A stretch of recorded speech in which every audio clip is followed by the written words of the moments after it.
નમસ્કાર, આપ જોઈ રહ્યા છો સ્પાર્ક ટુડે ન્યૂઝ। મળતી માહિતી અનુસાર તાંદલજા રોડ શકીલા પાર્ક સોસાયટીમાંથી માદક પદાર્થ હાઇબ્રિડ ગાંજાનો જથ્થો 734 ગ્રામ કિંમત ₹22,02,000 તથા અન્ય ચીજ વસ્તુ મળી કુલ કિંમત ₹22,43,700ની મત્તા સાથે ઝડપી પાડતી વડોદરા શહેર એસઓજીની ટીમ, જેમાં પકડાયેલા આરોપી નામે આદિલ અબ્દુલ પટેલ અને વોન્ટેડ આરોપી અબ્દુલ ઇબ્રાહીમ પટેલ, જેઓ વિરુદ્ધ કાયદેસરની કાર્યવાહી હાથ ધરેલ છે। ગઈકાલ તારીખ 23/12/24ના રોજ એસઓજીને બાતમી મળેલ હતી કે તાંદલજા શકીલા પાર્ક સોસાયટીમાં રહેતા આબિદ અબ્દુલભાઈ પટેલ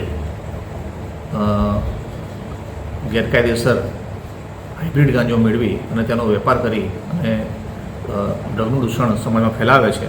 આ બાબતે એસઓજી પીઆઈ એસડી રાતલાએ સરકારી પંચો અને માણસો સાથે સ્થળ ઉપર રેડ કરતા આબિદ અબ્દુલ પટેલ ઉંમર વર્ષ 20 નાઓ હાઇબ્રિડ ગાંજા 734 ગ્રામ સાથે મળી આવેલ હતા અને આ બાબતે વધુ પૂછપરછ કરતા તેઓએ પોતાના પિતા સાથે આ ધંધો કરતો હોવાનું જણાવેલ છે। હાઇબ્રિડ ગાંજાની જે કિંમત ₹22,02,000 તેમજ મોબાઈલ અને વજન કાંટો મળી આવી કુલ ₹22,43,700નો એનડીપીસી એક્ટ હેઠળનો ગુનો નોંધવામાં આવેલો છે।